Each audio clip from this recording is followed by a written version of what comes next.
Halo Dasar, bersama saya Kelvin di acara podcast Cakap di Balkon, Cakap-cakap di balik mikrofon. Ya, hari ini kita bersama rekan-rekan dari redaksi media online kanalupdate.com Kabupaten Deli Serdang. Kita akan berbincang dalam penyambutan Hari Pers Nasional 2026. Dan sudah hadir di studio kita Bapak Rahman Hidayat dan Bapak Dapur Raja Situmorang dari kanalupdate.com Kabupaten Deli Serdang. Selamat siang Bapak. Ya, selamat siang. Sehat?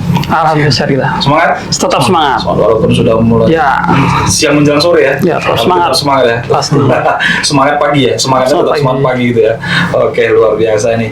Nah, kita pengen berbincang-bincang dan pengen ngobrol sedikit nih Pak tentang penyambutan Hari Pers Nasional Pak ya di 2026. Tapi sebenarnya masyarakat juga pengen bertanya nih, sebenarnya apa sih makna dari Hari Pers Nasional ini bagi insan pers tersendiri nih Bapak? Ya, terima kasih. Jadi Hari Pers Nasional 2026 ini mengusung tema pers sehat, ekonomi berdaulat, bangsa kuat. Jadi makna Hari Pers bagi kita itu, secara pribadi kita tentu harus merenung kembali apakah kita sudah berada pada koridor yang benar di pers ini. Karena spirit pers ini adalah persatuan. Hadirnya pers, spirit persatuan. Jadi harusnya pers ini mampu menjadi pemersatu bangsa. Di tengah-tengah saat ini banyak pers yang justru memunculkan sumber-sumber pemicu. Ya, kita lihat hari ini banyak hoax dan segala macam. Benar. Nah, maka pers di 2026 ini kalau bisa kita mengulang kembali refleksi lagi bahwa pers ini harus benar-benar hadir menjadi pemersatu bangsa. Pemersatu bangsa. Ya. Kalau boleh tahu nih, kapan dan di mana sebenarnya Hari Pers Nasional ini akan dilaksanakan? Ya, rencana di Provinsi Banten, tepatnya di Serang. Provinsi Banten di Serang. Di Serang. Pada tanggal 9 Februari 2026. Waktu itu udah mepet. Baru mepet sekali. Mepet ya sebenarnya. Nah sebenarnya dari maksud dengan pers yang sehat dan mengapa hal tersebut penting bagi kehidupan berbangsa dan negara itu seperti apa maksudnya itu buat Pak Rahman? Ya, jadi pers sehat itu adalah pers yang berimbang gitu ya.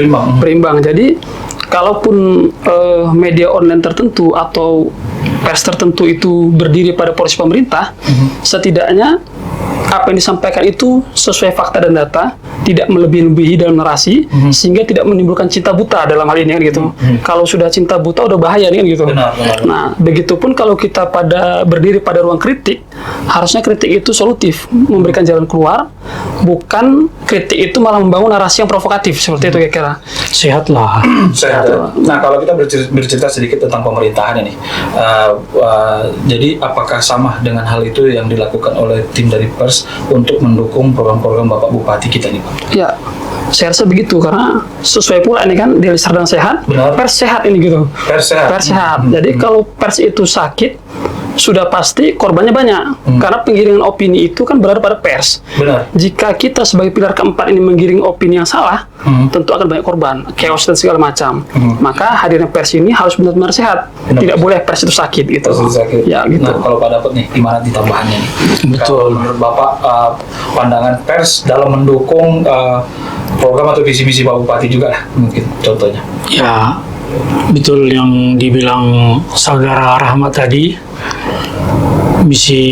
Visi-misinya membangun Deli Serdang, yang jelasnya Deli Serdang sehat. Deli Serdang sehat, benar.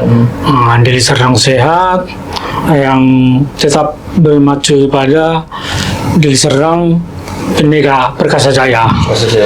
Itu sudah termasuk pedoman kita di Deli Serdang dan visi-misi Pak Bupati dan Wakil Bupati. Gitu Pak. Nah, kita tahu nih Pak, sekarang banyak masyarakat dari kalangan berbagai umur juga ya, banyak menghabiskan waktu itu dengan gadget ya. Jadi era digital nih sekarang nih, era digital. Nah, di tengah-tengah perkembangan media digital dan media sosial ini, sekarang ini apa sih tantangan utama pers dalam menyajikan informasi yang akurat dan bertanggung jawab lah misalnya? Ya, jadi itu tantangan tersendiri buat media pers mengimbangi itu ya. Karena sekali lagi lebih sering muncul narasi ketimbang konfirmasi gitu. Nah, kalau kita di pers itu mengedepan konfirmasi.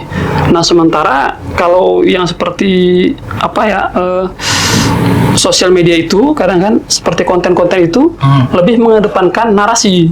Sehingga mereka mengedepankan viewers, tidak peduli itu benar atau salah, yang penting viewersnya lihat, grafiknya naik, mereka di situ. Nah, kalau kita harus mengedepan konfirmasi. Tidak bisa itu naik suatu berita atau narasi itu kalau belum terkonfirmasi gitu. Nah, kalau dia konten lebih pada membangun narasi. Di situ aja bedanya. Jadi artinya bisa aja narasi itu tapi belum ada konfirmasi. Benar. Bisa dibilang mungkin konten atau mungkin berita itu belum ya bisa dikatakan belum pasti gitu. Belum pasti. Tapi kalau dari seri dari pers kita konfirmasi dulu. Ya, baru narasi. Benar adanya atau ya, benar. Harus berimbang gitu. Harus berimbang ya. Tidak boleh hoax. Kalau konten ini kan dia mengambil satu momen, tayangannya sepotong, narasi yang dibangun gitu kan. Nah, kalau pers ini dia mengedepan konfirmasi. Nah, itu syarat mutlak konfirmasi itu. Nah, kalau paradigma nih masyarakat, sekarang kan semuanya udah bisa pakai handphone gitu ya, bisa apapun dikontenin. Oke, kita setuju tadi seperti yang Bapak sampaikan, Pak Rahman, bahwasannya itu sebuah narasi gitu kan. Nah, tapi kalau masyarakat sekarang dengan paradigma sekarang melihat dengan adanya konten, tidak perlu lagi yang namanya konfirmasi tadi gitu kan. Banyak, maksudnya bukan tidak perlu, artinya banyak berpikir, udah ada kok, kenyataannya langsung videonya gitu kan. Nah, di sini kan sangat berperan dari pers, gitu kan. Nah, kita justru mengedepankan konfirmasi. Nah, sebenarnya mengapa peran dari pers ini sangat penting di era digital ini? Ya, kita belajar dari kejadian bencana Aceh kemarin kan. Bencana Aceh. Nah, jadi ada seorang reporter wanita menangis saat meliput, kan gitu. Nah, lalu video itu terus tidak di-upload lagi. Nah, muncul narasi seolah-olah reporter dalam tekanan gitu kan. Benar. Dalam tekanan. Ternyata saya dikonfirmasi nggak ada. Yang bilang dalam tekanan itu hanya konten-konten aja. Ini dalam tekanan segala macam gitu kan. Sehingga membangun paradigma ini pemerintah buruk. Pemerintah menekan reporter dan segala macam. Tapi setelah dikonfirmasi, reporter mengatakan tidak ada apa-apa. Tidak apa-apa, dan memang itu supaya menjaga stabilitas itu memang dibuat seperti itu gitu. Jadi jangan sampai konten ini mengalahkan pers itu sendiri. Nah, kita harus seperti itu. Jadi jangan jadikan media konten itu dicomot sebagai bahan pers. Kembali, harusnya bahan pers itulah yang menjadi bahan konten, harus seperti itu. Benar. Itu dia posisi seperti itu, Bang. Nah, itu bisa kita katakan banyak tersebarnya yang tidak konfirmasi, kita golongkan deh hoax ya. Hoax ya. Nah, kalau daripada apa nih, gimana sih caranya kita supaya, atau mungkin dari pers sendiri menghadapi berita-berita hoax nih Pak Damon? Itu sesuai dengan Undang-Undang Pokok Pers Nomor 40, kita berjalan koridornya dari sana, Pak. Jadi kita harus tetap berpedoman dengan itu. Jadi kita harus bisa menangkal semua penularannya separuh lah atau 75% berita-berita hoax yang sudah beredar di masyarakat. Jadi inilah peran pers untuk meluruskan apa yang terjadi di masyarakat, dan kita tetap mendukung program pemerintah. Gitu Pak. Nah, kalau misalnya nih udah beredar nih yang namanya hoax, dari pers sendiri sih gimana sih caranya untuk mengkontrol atau mengkonfirmasi bahwasannya itu hoax itu? Sebenarnya ada taktikal sendiri nggak sih dari tim dari pers gitu, gimana Pak? Ya, kalau kita beberapa kali di Serdang ini ada narasi yang terbangun gitu kan. Iya, benar. Narasi terbangun, contoh yang paling gampang itu masalah ujian PNS kemarin itu kan, yang sempat viral. Iya, benar. Nah, narasi yang dibangun itu seolah-olah BKPSDM itu bla bla bla bla gitu ya. Nah, ternyata setelah kita cross check lebih jauh, memang dia nggak lulus ujian itu gitu kan. Nah, kenapa nggak itu yang dikedepankan gitu? Harusnya kan ketika sesuatu pers melihat konten itu muncul, jangan itu dijadikan bahan pers. Harusnya pers itu cross check dulu, melihat kebenarannya dulu, konfirmasi dulu, baru. Dan harus seperti itu, karena hoax itu adalah virus ya kan, dan pers itu harus menjadi vaksin atas virus itu gitu. Karena seperti itu gitu. Nah, terus gimana nih kalau ceritanya pers bisa dapat berkontribusi ya dalam mendorong perekonomian, ekonomi di masyarakat, terutama di daerah, baik pun nasional ini. Ya, kira-kira seperti apa strategi dari rekan-rekan pers sendiri ini, Pak Rahman dan Pak Dapot? Ya, jadi Bang, kita sepakat ekonomi kita harus berdaulat. Gitu kan? Pasti. Nah, itu sepakat itu. Jadi peran pers itu dalam dunia usaha cukup banyak. Ya. Contohnya yang paling sederhana itu kita memberitakan tentang apa sih yang menjadi ikon Kabupaten Deli Serdang. Benar. Yang bisa mengungkapkan UMKM itu sendiri, kita meningkatkan UMKM. Nah, contohnya lagi bagaimana kita bisa mengekspor lebih dalam lagi kekayaan nasional kita Deli Serdang ini. Nah, dari situ nanti kita bisa mengontrol, misalnya kemarin petani bawang gitu kan. Nah, pers harus hadir menginformasikan bahwa Deli Serdang ini punya sentra bawang nih. Nah, dari situ nanti akan muncul petani-petani baru. Nah, terus Deli Serdang ini juga sudah punya lokasi-lokasi seperti kuliner, kita punya alun-alun tiap kecamatan. Nah, itu semua kita ekspor supaya nanti itu bisa menjadi tempat UMKM berdagang di situ. Itu seperti itu. Oke, betul ya. Gitu. Nah, sebenarnya kalau untuk masyarakat gitu di luar sana bisa nggak sih untuk menjadi seorang pers juga? Oh, itu terbuka lebar soal itu sih, terbuka lebar. Artinya gini, setelah didukung dengan era digital sekarang, bisa nggak sih seorang itu bisa menjadi seorang pers yang baik itu seperti apa, dan seperti apa juga yang mereka harus sampaikan ke masyarakat itu, ke masyarakat luas yang mungkin nonton kontennya gitu kan. Karena tadi seperti yang dibicarakan, kita untuk menjadi seorang pers itu kan punya step by step, nggak Ya, benar. asal apa jadi content creator seorang pers itu sebenarnya bisa dikatakan nggak juga gitu, ternyata alasannya tersendiri ada. Nah, sebenarnya kalau untuk masyarakat luas sendiri bisa nggak sih untuk menjadi seorang pers yang baik itu? Ya, jadi pers itu terbuka lebar gitu ya. Yang penting kita menjaga independensi kita. Jangan sampai independensi kita itu tergadaikan. Karena harga diri pers itu ada independen, dia tidak terkoreksi apapun. Nah, jadi kalau kita sudah menjual independensi kita sebagai pers, kita hancur tuh. Benar. Nah, itu karena kalau kita sudah ditunggangi nanti jadinya dimanfaatkan oleh kelompok-kelompok tertentu, maka kita akan jadi alat. Salah. Harusnya kita yang membuat kita independen itu ada di porsi kita gitu. Jangan sampai ini tergadai gitu. Itu aja sih. Nah, kalau di Pak Dapot versinya seperti apa nih kalau untuk masyarakat yang pengen jadi pers ini, Pak? Ya, sebenarnya di sana harus bebas dia bisa masuk. Cuman harus tetap harus mengikuti koridor yang ada. Di pers itu sudah ada aturan-aturan dan peraturan yang mengatur untuk yang dilaksanakan ke depan. Ke depannya. Setiap seorang insan pers harus mengikuti peraturan undang-undang yang sudah ada. Tidak boleh istilahnya langsung menyampaikan apa yang terjadi di masyarakat tanpa pembuktian. Alat pembuktian yang ada harus tetap pertama tadi konfirmasi. Benar. Soalnya di dunia pers ini yang diutamakan di sana, Pak, hati nurani untuk membangun. Benar. Hati nurani untuk membangun gitu. Nggak boleh sembarangan. Soalnya pers ini pilar keempat gitu. Pilar keempat dia. Jadi di sana tetap mendukung program-program yang ada di tengah-tengah masyarakat dan pemerintah. Tidak boleh berseberangan.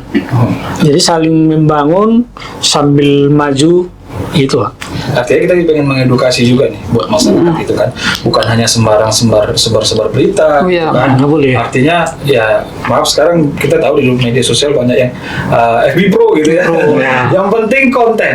Untuk aktualnya, untuk konfirmasinya belakangan. Nah, artinya gitu. Jadi kita juga di sini podcast mengedukasi masyarakat, ya boleh buat konten, buat informasi boleh, tapi yang betul-betul sesuai dengan konfirmasi ya, Pak ya. Dari tim persnya itu. Nah, itu dia. Jadi kita pengen edukasi buat masyarakat seperti itu. Yang penting FYP gitu ya, hoax biarlah katanya gitu. Nah, kita nggak pengen yang seperti itu. Nah, itu dia. Oke, nah tadi Pak sempat juga berbicara tentang independen nih, Pak. Nah, sebenarnya bagaimana sih pers ini dapat tetap independen ya dan profesional di tengah-tengah ekonomi media saat ini? Ya. Jadi memang tekanan ekonomi di media sosial itu cukup kuat ya. Apalagi ada kepentingan perusahaan dalam itu kan, itu sudah pasti. Jadi tapi lagi-lagi kita juga harus memegang teguh independen itu kan. Ya mungkin kita lebih fleksibel lah menyikapi itu gitu. Tapi yang jelas kalau memang dia selagi itu untuk kepentingan masyarakat, kepentingan pemerintah, ya kita go ahead, jalan aja gitu kan. Nah, karena pilar keempat ini kan dia, kalau kita berada di pemerintah merasa nyaman ada pers.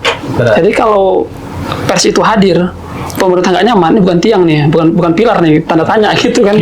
Jadi kalau pers itu hadir di masyarakat udah senang karena aspirasi mereka tersampaikan gitu. Tapi kalau pers itu hadir di tengah masyarakat, membuat masyarakat tuh risau, nggak seret gitu, berarti belum jadi pilar nih gitu. Belum jadi pilar. Kehadiran dia tuh masih belum diterima masyarakat. Tapi kalau pers itu sudah diterima masyarakat, diterima pemerintah, nah disitulah peran pers yang sebenarnya tuh. Dan dari pers sendiri itu merasa sebuah kebanggaan, keberhasilan ya. Artinya berita itu diterima dan disajikan oleh masyarakat dan diterima pemerintah, diterima di masyarakat. Nah, luar biasa ya. Nah, kita ngomongin tentang Hari Pers Nasional 2026 nih. Sebenarnya apa sih harapan mungkin dari Bapak Hidayat dan Bapak Datot di hari-hari pers yang akan dilaksanakan ini seperti apa nih gambaran, atau mungkin kedepannya seperti apa yang diharapkan untuk kanal dari update.com ini? Ya, dari saya kita berharap dari pers sendiri ya, kita berharap ke depan kita lebih punya jati diri, dan kita juga open terhadap pemerintah. Jadi jangan ada lagi, kalau bahasa-bahasa sekarang pemerintah alergi terhadap wartawan gitu misalkan. Sempat juga Menteri Desa mengatakan ada wartawan bodrek dan lain-lain gitu. Nah, ya ke depan kita itu nggak ada lagi gitu kan. Kita bisa bersinergi seirama ya, satu ritme dengan pemerintah dengan tidak mengurangi nilai independensi kita, dan kita bisa menjadi jembatan menghubung. Ketika pemerintah ingin mensosialisasikan satu program, di situ pers hadir, dan ketika masyarakat ingin menyampaikan aspirasinya, di situ pun pers hadir sebagai penghubung. Saya seperti itu. Mungkin dari Pak Dapat ada yang mau? Hampir sama Pak. Jadi mudah-mudahan ke depan pers tambah maju, ekonomi masyarakat juga tambah maju, di mana Hari Pers Nasional ini termasuk juga mengingat bahwasannya setiap tanggal 9 Februari itu setiap tahunnya dilaksanakan Hari Pers. Termasuk di sana presiden pun hadir. Dalam pelaksanaan Hari Pers Nasional nantinya, dan itu setiap tahun berhadir presiden dilaksanakan. Mudah-mudahan ke depan ekonomi tambah maju, masyarakat berdaulat bersatu ke depan, pembangunan lah tambah berkembang ya. Oke, tapi mungkin banyak nih yang sependapat dengan saya ya. Sebenarnya pers ini punya tantangan tersendiri nggak sih di lapangan? Terus tantangannya itu apa sih yang sering menjadi tantangan bagi pers dalam menyajikan berita, baik itu menyajikan berita atau mencari berita nih, atau konfirmasi berita ini, Pak? Sebenarnya seperti apa nih tantangan yang ada di lapangan? Jadi kalau tantangan di lapangan itu biasa kita dalam hal pembuktian, misalkan. Pembuktian. Jadi misalnya kita ingin mengkonfirmasi terhadap inflasi. Nah, inflasi ya. Kita kan harus random mencari bahan itu. Benar. Dari satu pasar ke pasar mencari kan. Nah, terus kita harus mengulik lagi data dari BPS kan, Badan Pusat Statistik kan, melihat itu, dan kita harus lagi melihat data dari Disperindak sendiri. Nah, data-data penyajian itu kan harus kita mix untuk mendapat satu data yang akurat gitu. Nah, di situ juga satu sisi tantangan kita, ya kita terpancing untuk mengetahui lebih dalam lagi gimana sebenarnya perekonomian ini gitu kan. Terus di hulunya gimana, di hilirnya gimana sehingga itu menjadi inflasi itu. Nah, sekarang dari Serdang sudah di 3,8 itu. Turun kan. Dari mulai 8 sekarang di 3. Dari 6 jadi 3. Udah turun jauh gitu. Nah, itu juga butuh peran pers itu untuk melihat lebih dalam lagi sosial itu gitu. Nah, kalau sempat inflasi kita tinggi, kita juga repot gitu kan. Ya, nah, itu salah satu peran persnya seperti itu. Nah, kalau Pak Dapat ada nggak tantangan dulu Pak yang sering terjadi? Tantangannya termasuk di pers ini ada sebagian kawan-kawan yang sudah uji kompetensi wartawan, udah mengikuti. Benar. Jadi ada sebagian yang belum. Nah, jadi kan di sini tim penguji mengajari bahwasanya wartawan atau pers itu menggali bahan-bahan untuk disajikan ke publik. Sajikan publik. Termasuk ibaratnya UKW ya. UKW pemerintah mengusulkan dan tetap mendominasi kepada kawan-kawan pers agar mengikuti setiap tahunnya bisa istilahnya mandiri, bisa mengikuti harus digitalisasi. Benar. Jadi harus perkembangan zaman itu harus bisa diikuti gitu. Jadi kalau kita udah istilahnya mengikuti uji kompetensi, ada beberapa tingkatan, ada muda, ada media dan utama. Mudah-mudahan ya ini termasuk juga bahan ke depan kepada kawan-kawan pers sama-sama maju dan mengikuti perkembangan pembangunan di negara kita lah, gitu Pak. Artinya evaluasi semua buat pers kita semua memang ya, kalau pengen belajar sesuai dengan nama kita, kanal update ya. Kita harus selalu mengupdate informasi, mengupdate diri kita sendiri. Jadi bukan menjadi pers yang independen juga dan profesional pastinya ya. Dan kita harapkan Diskominfostan tahun ini harus mengadakan untuk UKW itu. Benar.